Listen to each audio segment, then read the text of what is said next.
You're in Hanoi and you need a break from the chaos. Where do you go? Here's where.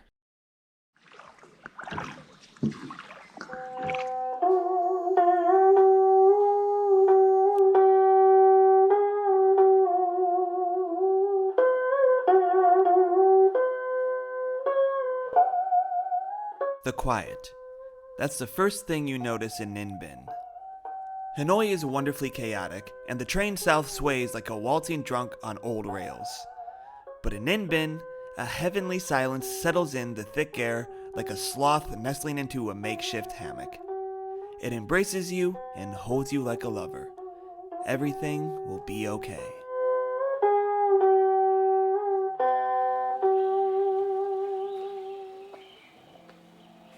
Just a 2-hour train ride south of the megapolis that is Hanoi sits sleepy Ninh Binh. This serene slice of subtropical bliss is the polar opposite of the Vietnamese capital. Here you can take a deep breath, relax, and slow down. We split our 2 days in the area by bike and motorbike. From our humble bungalow abode, we set out for a meandering ride around the countryside, seeing what we can find along the way.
After stumbling across a roadside temple, we visited Thung Sen Tam Kok restaurant and cafe, where they maintain a short hiking trail and some ladders that give passersby a panoramic view of the region.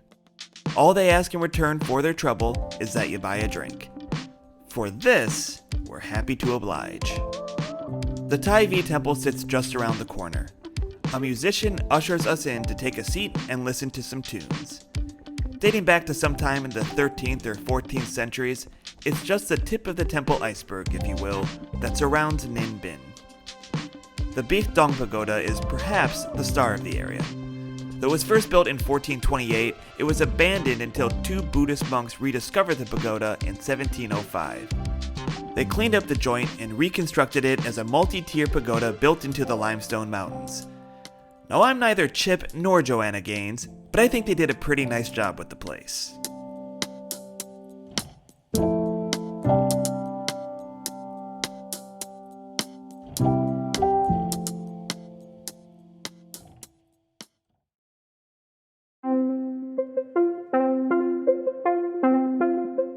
Our last stop of the day, the Tung Nam Bird Park, with over 300 hectares home to roughly 40,000 birds of 46 different species among a series of elaborate caves.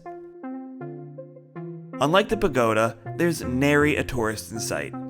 Just us and the birds. Day 2, and it's time for a Southeast Asia rite of passage: driving a motorbike.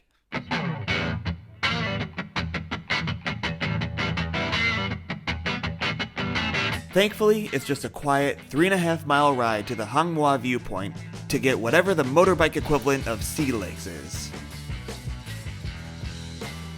If you know me, you know I generally loathe cars. Human-powered movement is my jam. But after spending some time on the motorbike, and even more in Laos, to be continued, I gotta say, I get the appeal. The warm air smacking you against your face, the smells of life happening around you, the intimacy of everything being within an arm's reach. There's nothing quite like it. Riding through the countryside, you feel alive.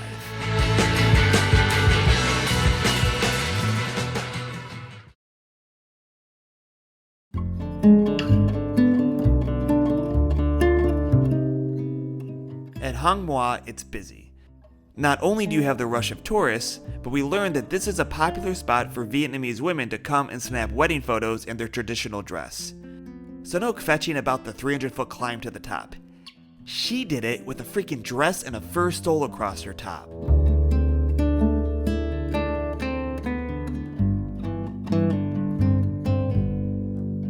Our last stop takes us over to Tràng An for a guided paddle at the foot of these sublime limestone mountains that doubled as a set of King Kong's Skull Island. Walking through the tunnel to the entrance is a bit of a misrepresentation of what you're up for.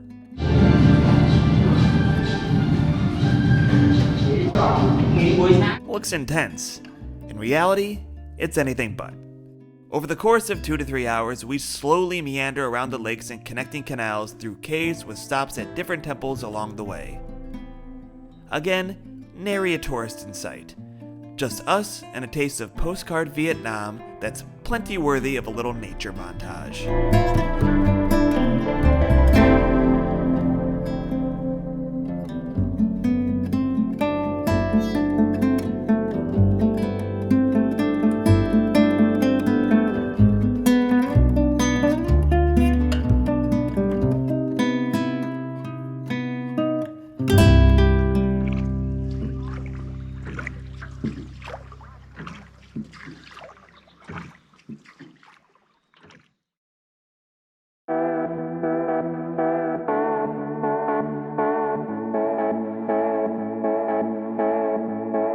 Maybe you noticed that I haven't said much about the town itself. That's because it's fine. Don't get me wrong, we ate plenty well. This is still Vietnam we're talking about. But when you've got empty double-decker karaoke buses, you know this is a place built up around tourists, not locals. But like I said, you can find good food, the beer is cold, and most importantly, this is all at your doorstep. It could be worse. For our next stop, we bid tam biet to Vietnam and land in Luang Prabang, Laos.